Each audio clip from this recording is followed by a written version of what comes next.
Kabila country is in the east of Africa. For your vacation.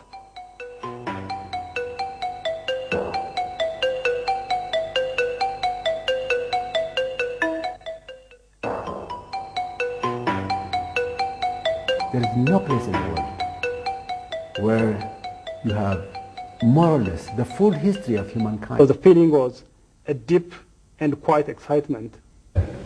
Wow, there's no better place in the world.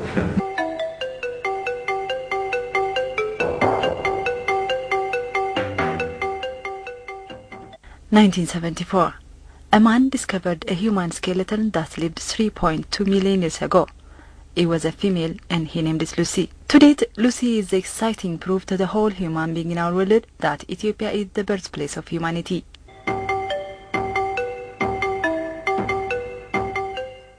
1992.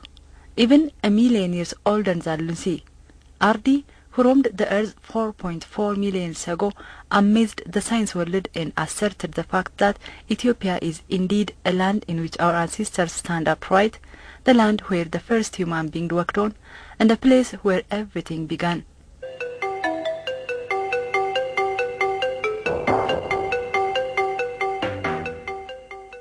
2006. Salam, another wonder to the science world, a 3 years baby girl who lived and died in the same land 3.3 million years back, was publicized. Salam is the earliest child found more complete than Lucy's. Today I'm going to talk about the earliest and most complete infant early hominin ever found in the world. And this makes a history in the history of paleoanthropology itself.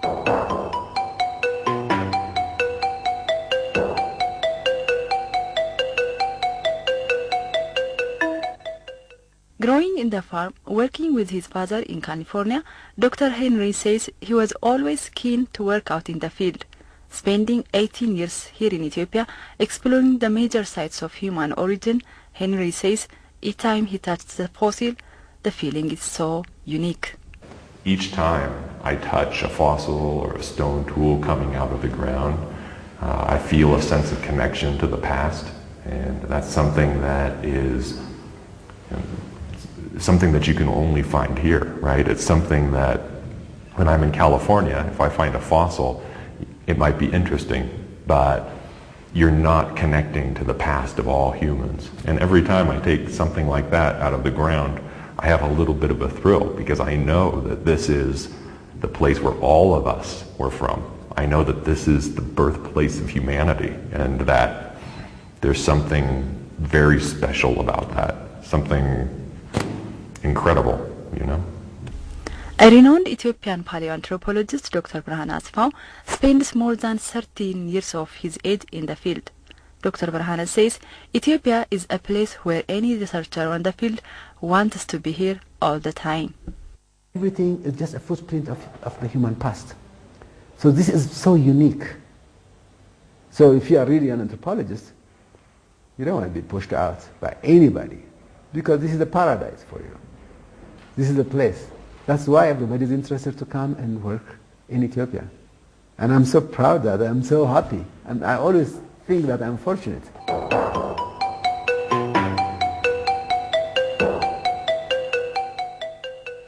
So many exciting times, you know. The most exciting time is once, it was in 1996 or 97. I was really tired. We were doing excavation. We were excavating this hominid. This is a 2.5 million year old hominid. It's called Australopithecus fiskarhi. But this excavation, this is a replica. When we were doing the excavation, it was very tough. The ground was very hard, and we were not finding so many. We were just, you know, bits and pieces here and there. Just in the middle of the excavation, around 4 o'clock, when we were all tired, I just walked away from the excavation. Because I was really tired and bored. Because you're just, you know, your head is down on the ground and then just excavating the whole time. I walked away from the excavation. and I walked west, far from the excavation place, from everybody. I started surveying. When I was just surveying, I was just looking for a fossil. From a distance, I saw glittering black fossils just littering the whole ground. And the sun was really down, and it shines from a distance. And then I walked there. And I walked close. I picked up one bone, and it looked like a hominid. And I was not sure, is it really a hominid? Then I checked another one. It's just like the whole area was packed with fragments, about over 100 pieces, just littered. And I was curious. First I said, I was so interested to find something. I thought maybe I'm just convincing myself wrongly. It may be something else. Then I just kneeled down, I checked, and I found an isolated molar. Just a single tooth. I looked at it and I was convinced this is 100%, it's a human. Because the pieces I found in the fragmentary, they're just thin. Most human skulls are very thick. Then when I saw the tooth, yeah, it's a young guy, it's a young individual. It was a human child, about 8 years old. It's a Homo sapien, about 160,000 years old. Very important discovery. That was really exciting. My heart was pounding, It's a very exciting thing.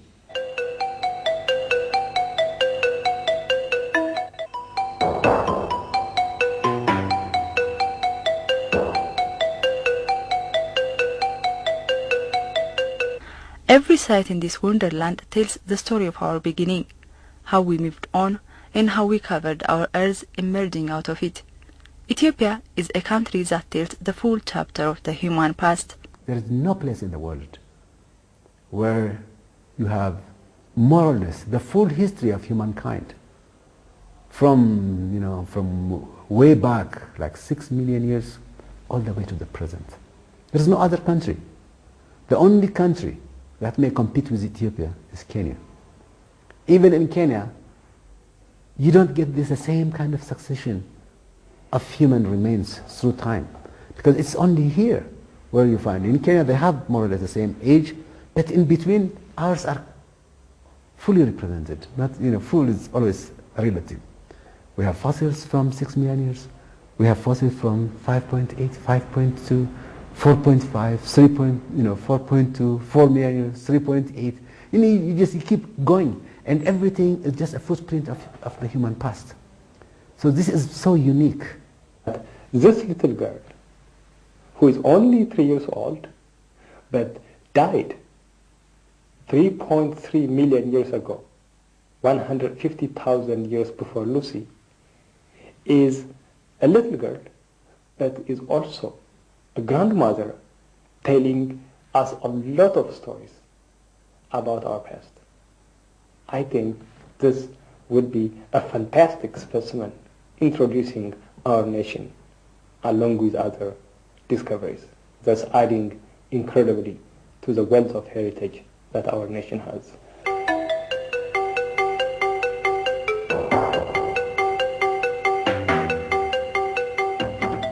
Ethiopia is kind of at the center of, it's a crossroads in the old world. You see an intersection of many different cultures, and in fact, from what I study, I know that it's the origin of all the cultures. Homo sapiens, our species, comes from Ethiopia, and some Homo sapiens spreads out to the rest of the world. So for all those reasons, it's fascinating. It's fascinating to see the wide range of cultures and the mix of cultures that you see here. Of course, the thing that interests me the most is the paleontology and fossils, and wow, there's no better place in the world. It studies the human past before the beginning of writing. So for that period, we don't have the writing materials to study human past. We are relying on archaeology and archaeological findings. So it's very important from the point of view of tracing the human past.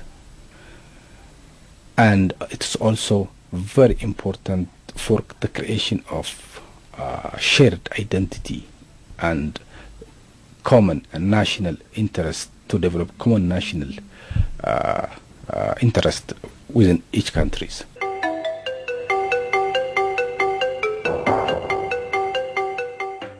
The three female skeletons were small-brained, lived in woodland environment, and didn't make stone tools. And hence, our ancestors back then were eating only fruits and vegetables. Then civilization began taking its course when they start making tools out of the stones with different size for different purposes. And that was of course before our ancestors start coming out of their first home, Ethiopia, and spread out to the whole world. This is an Acheulean hand axe. It's a stone tool that was used by human ancestors starting about 1.5 million years and continuing in use up to about 100,000 years. In fact, in some modern societies, you still see ceremonial use of these kinds of tools. They don't use them for functional reasons anymore, but hand axes and Acheulean technology are one of the longest lived types of stone tools that you find associated with human ancestors. We also find a lot of other small tools. It's important that we don't focus only on the large tools, even though they're more beautiful. People are using lots of different types of tools, and these are sort of the biggest ones that you find in this time period. But yes, Middle Pleistocene is what we call this time. It's about 500,000 years old. And this is a time when all of our ancestors were here. There were other hominids outside of Africa, but they were not our ancestors.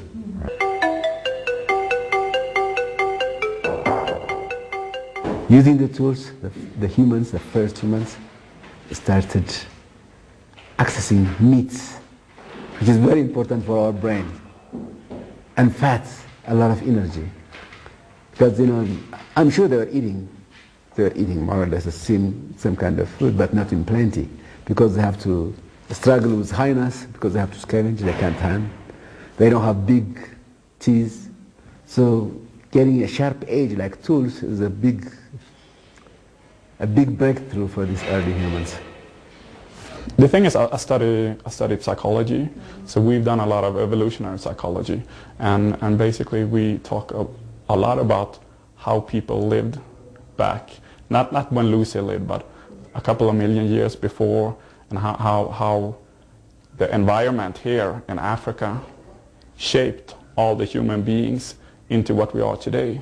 So the evolutionary surrounding shaped all our emotions and all those things.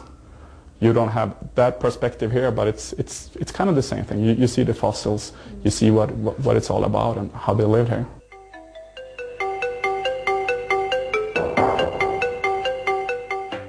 Listed forefront in every endeavor for the search of human beginning, Ethiopia continues to amuse the science world, and hence those famous sites in the country are catching more attention in research tourism. Ethiopia is a really special place. The way that science is structured here is different than a lot of places. There's an internal integrity, there's a scientific community within Ethiopia that when you're working here, you're working with the scientists, right? You're interfacing with a scientific infrastructure that exists. On my own team, I have Russian archaeologists, Mexican archaeologists. It's an international team of researchers, and this science is one that's growing, and this science is one that is seeing an increase in how people understand that it has the power to bring people together. And Ethiopia will be the center of that. You can't stop it. The fossils are here. We gain so much from their coming to our laboratory. They study our fossils. When they study their fossils, they live in the city, in Addis. They stay in hotels. They use, taxis. They are just like tourists. The professional world and the other people interested in human evolution, they know about Ethiopia. but they know it in bits and pieces. Because I've heard about Lucy about almost 35, 40 years ago, 1974. Since 1974, they've heard lots of new findings announced every day. But it is our job to show to the world Ethiopia is one of the wonders, the wonderlands, the most fascinating country in the world, where all species found in this world, almost all of them, except 2, they were all found in Ethiopia. As a scientist, we base our discussion and our knowledge on evidence, right? The earliest evidence of our species, Homo sapiens, exists in Ethiopia. And it's from a time before there's Homo sapiens in any other place in the world. It's from a time before Homo sapiens is in the western, or is in the whole part of Eurasia. So the evidence points to Ethiopia as where it all began for our species, Homo sapiens. It also points to Ethiopia for the earliest hominid ancestors. After the split with our closest animal relatives, the chimpanzees, the earliest fossils that you find are in sub-Saharan Africa, and some of the earliest are inside of Ethiopia. So in 2 ways, this is where it all began. Being the birthplace of humanity goes way beyond any wonders our world has to date. The sites and these priceless findings truly deserve the utmost protection and recognition. What is known more publicly is the World Heritage Site, the World Heritage Sites. The wonders of the world is also another side of another side of tracing, or the other side of promoting the famous World Heritage Sites. So Ethiopia is also deserve to have World Heritage Sites which can be also included into the wonders of the world. There are many sites in Ethiopia which deserves to become the World Heritage Sites, and which fulfill the criteria both for the cultural and natural heritage sites.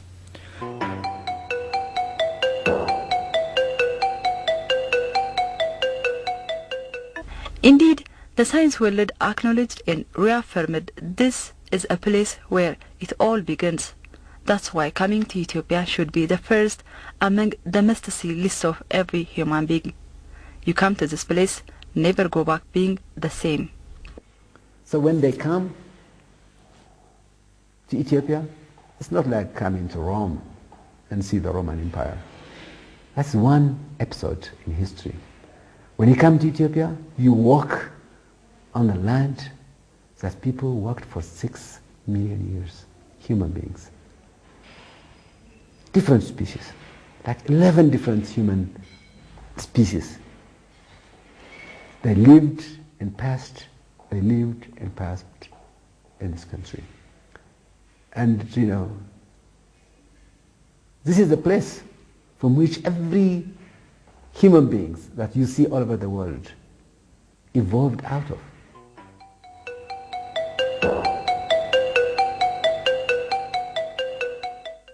The National Museum in Addis Ababa is where you may start exploring ample evidence of our beginning as a human being among the immense priceless Ethiopian heritage. We have many discoveries, and like from one region afar, we have about 9 different discoveries, including the tooth. It will be 11, and it's possible to see the evolutionary change of a human ancestor. And when I'm showing like Dinkenash, by the way, it's more better to call Dinkenash than Lucy. That is an Ethiopic name. So it is more pride to us if we call her Dinkenash.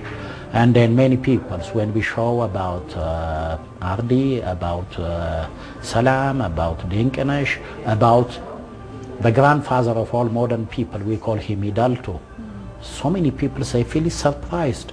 And it is a miracle to them. Oh, you are right, so you can claim that Ethiopia is the cradle of all human ancestors.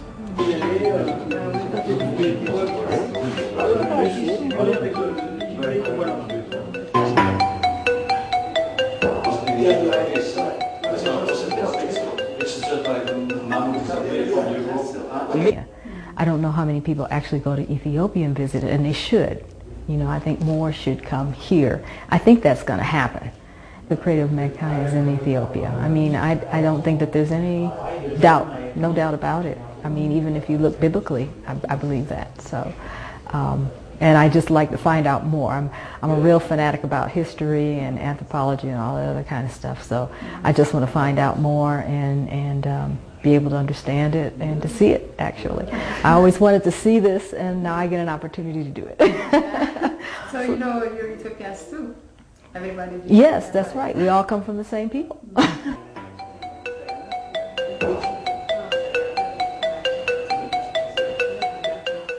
It's fascinating, all the things they have here, and the historical background that exists here in Ethiopia, the Rift Valley, all the fossils that they found.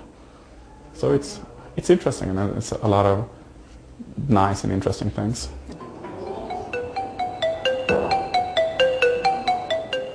We came here was to see Lucy. She is so famous, and I heard so much about her. So we really are interested to see the skeleton, and it's also, it's like a good opportunity to see the skeleton and this early beginning of the woman, of the human history. I feel it's, I'm like a Homo sapiens sapiens, and she was one of the first who walked upstairs, who walked on two legs. Yeah. She was, it looked, for me, I was astonished that she was so small. Yeah. So did you expect her like much more bigger? A bit. I know that the previous human were smaller as we, yeah. But I expect her a bit taller. Originated from Australia, Dana flew to Addis from New York City just 2 hours before we met her in the National Museum. Couldn't wait to get to see Lucy. I had a date. Well, it's just incredible to think how old the fossils are, but I realize that that's not the original. Yeah, that they are somewhere else. Mm-hmm. And she's a sweet little thing. I know, it's quite just amazing to think about the age and the discovery of the skeleton and the area she comes from.